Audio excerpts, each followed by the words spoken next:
cycle jerks. Hey, get out of the road, dummy. Cycle Jerks Podcast. All right, welcome everybody to Cycle Jerks Podcast. This week, very excited to have our guest. She has a company called Greater Movement, and we recently met at a grand opening celebration tour de France multi event at Redwood Cycle House. Amanda Gullo from Greater Wellness. Welcome to the podcast. Hi, how you doing? And I screwed up the name of your place. Greater Movement Wellness. Greater Movement Wellness. Yeah. Yes. All right. So, as we're going to talk today about stretching, and as a young person, young athlete, I definitely was guilty of being very dismissive about stretching. And a lot of the older people would talk about the benefits of stretching. Oh, you better stretch. You got to do this. And I just remember it falling on deaf ears and thinking that's old people stuff. But now I'm an old person. So, but obviously it's not just for old people, because if you look at the highest level of sport, you see there are people stretching out NBA players before games. There's track and field athletes. You see it on display at the highest levels. And so, yeah, can you talk a little bit about the importance of stretching? Yeah, absolutely. So, yeah, with stretching, I mean, I have clients from the age of 13 all the way up to 85. So Wow. stretching is for everybody. And I think I was kind of in the same boat as you. I definitely, as a younger one, I had the coaches screaming at me to stretch prior, stretch after. I had one coach who was like really, really good at being on top of the game of stretching. And it was our it wasn't our soccer coach, unfortunately. It was our track and field coach. He was really on it. She was on it too. And then I had one coach and she retired. Then I had another coach, but they were both really on it. And I learned at a young age also from my own injuries that stretching and core work are two of the most important things you could be doing for yourself, whether you're an athlete or not. So for stretching, would you like to speak more specifically of what we do as cyclists or just in general? Yeah, well, I mean, I think you gave us a good background there. I mean, uh, yeah, and I think that the stretching for me, it's been really transformative after the ride because Mm, if I don't stretch, then I'm really tight throughout the rest of the day. And it can lead to discomfort even just while sitting. Sometimes I'll get pain in my lower back or whatever. mm. So as a cyclist, are there specific routines? Like, is there a pre-ride routine and a post-ride routine, or how would you break it down?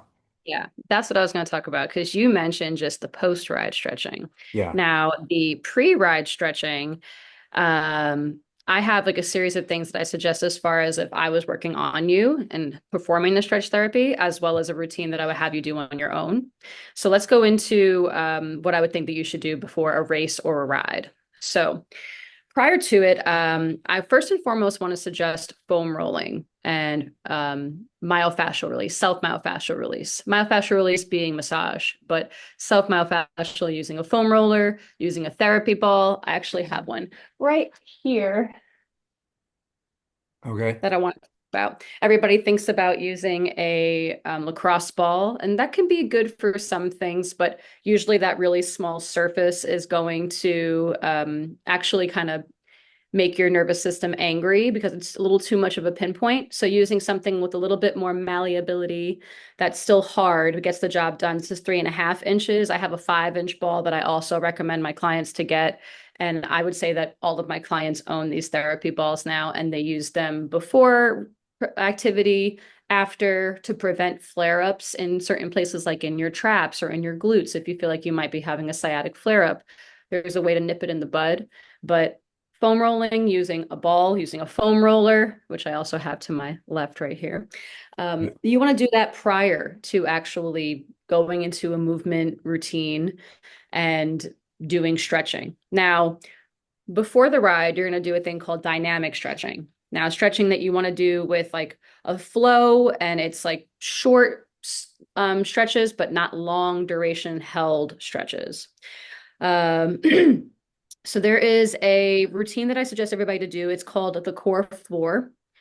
And it's basically going to consist of a knee hug. So standing and pulling your knee to your chest. That's going to give you a nice gentle hip opener.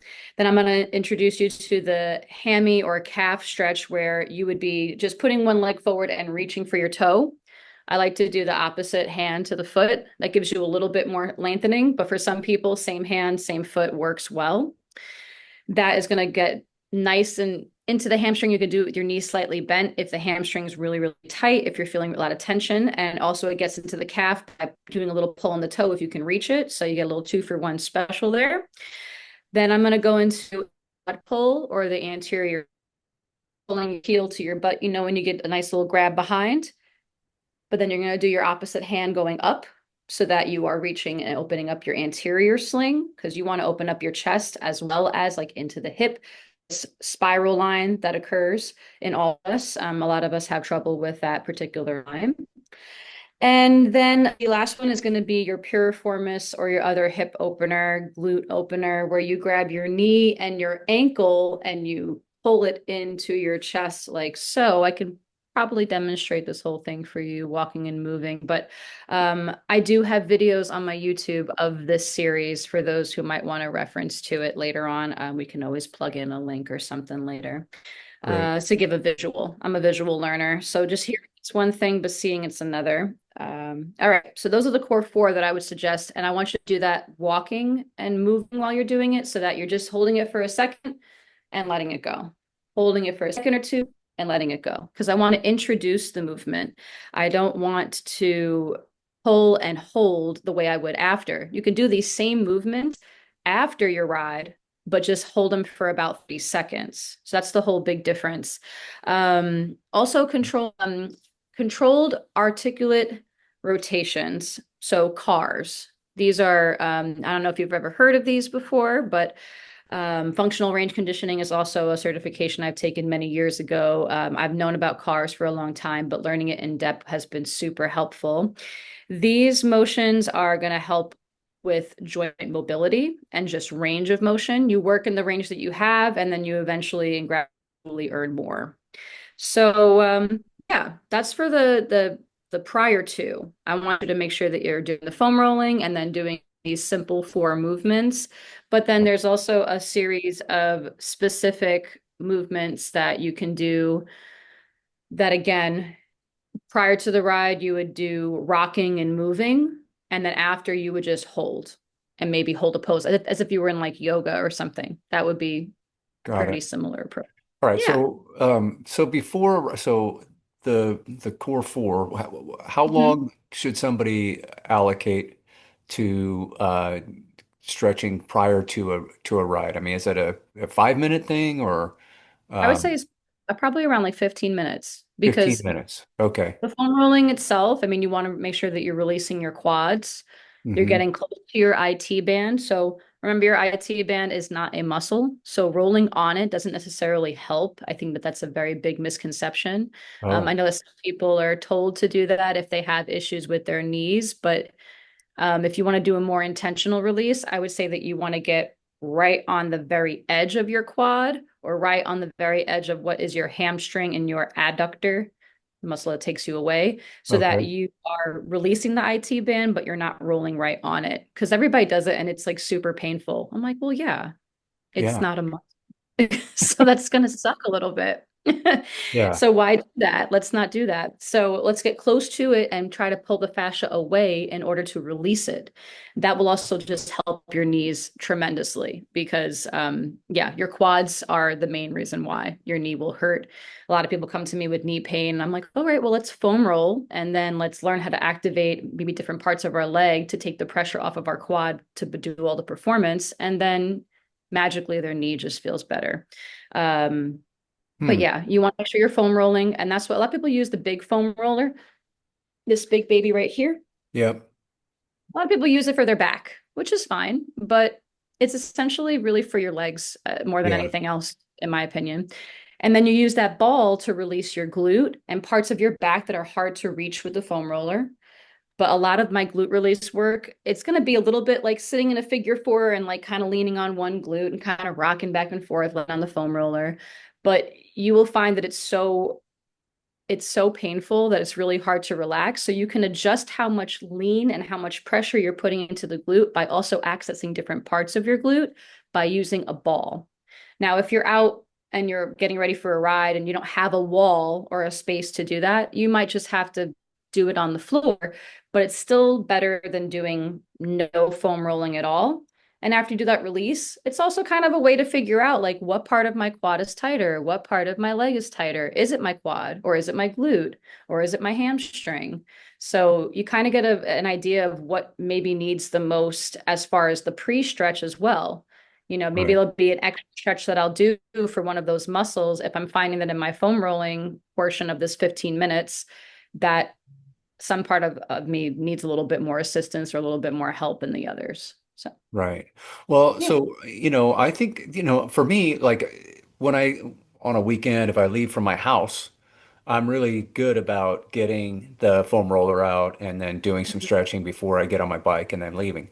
But a lot of Good. times as a cyclist, you're rendezvousing with somebody at a destination and you kind of get out of your car, you're both getting ready at the same time.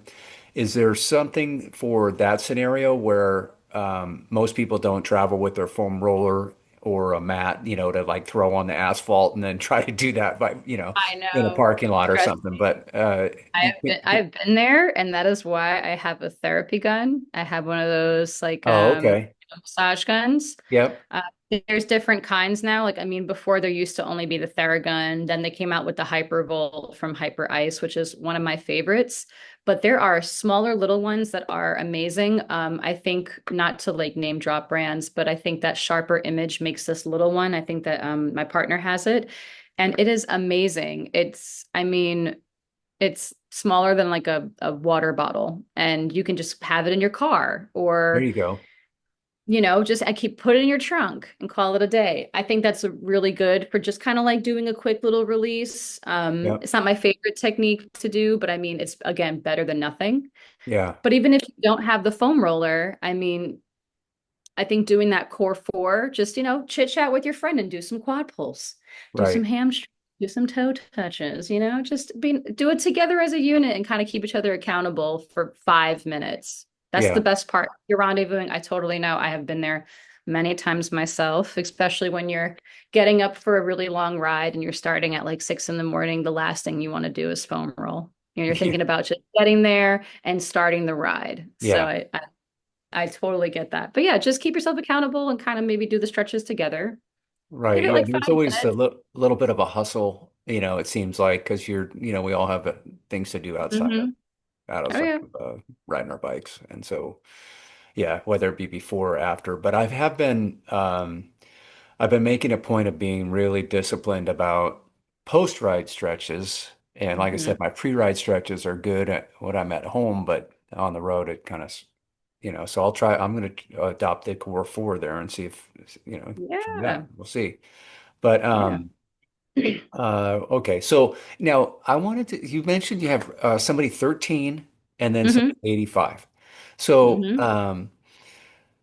is the young person, are they like an athlete that is really focused on like high performance and they've got like a whole thing going on, or what is there another reason why a 13-year-old might come to you? Well, this 13-year-old has an incredible mother who really values stretch therapy, movement, working out, just having her kids active. Hmm. She has three kids altogether, and I work on all three of them actually. So Oh, the wow. oldest is 17, and she's actually being scouted by Ivy League schools for rowing. Oh, okay. And she is a phenomenal athlete. I mean, just so impressive. And I remember being her age and not being nearly as dedicated as her, and I was pretty into my sport. But I Yeah. mean, she is the business, and I'm very proud of her. I've been working on for her for, I would say, about a year and a half, going on 2 years. And her mother basically values having all of these things instilled in her kids' lives now, so that when they are our age, they understand the value because it's already been introduced into their life as a necessity and not just as what's the word I'm looking for? As um just something they can have. Like, it's they value it more than I think most kids would, or they understand the importance of it than other kids will. Yeah. And the middle child, so they're 17, 15, 13, they're exactly all 2 years apart. Pretty great because then I can remember their ages pretty well. But the 15-year-old just got into rowing in this past year. And so I've seen his body just change immensely from not rowing to doing crew. And the 13-year-old, he's trying to figure out if there are physical activities that he really enjoys. I don't think he's as athletic as the other two, but he has a special condition where his body doesn't really process protein in the same way that everybody else's does. And Oh, wow. so he deals with some you know, physical things that we usually don't deal with. And so the stretch therapy really helps him understand his body and body awareness. I think a lot of that comes from stretch therapy that we don't even really think about. So Yeah. he's in it because his siblings also do it and his mother values it. So I does his love, father. yeah, I love that the families that focused on their kids and their not just them succeeding in sport, but also making sure that they're doing it in a way that's responsible to their bodies and yeah, so that's really great. When I was younger, I keep going back. It's not about me, but But it um, is. but It's a like journey. It's all a you see journey. these kids nowadays where they have I don't know, like like to your point about the 17-year-old, about how it's just so impressive, right? Where I feel like, I grew up racing BMX and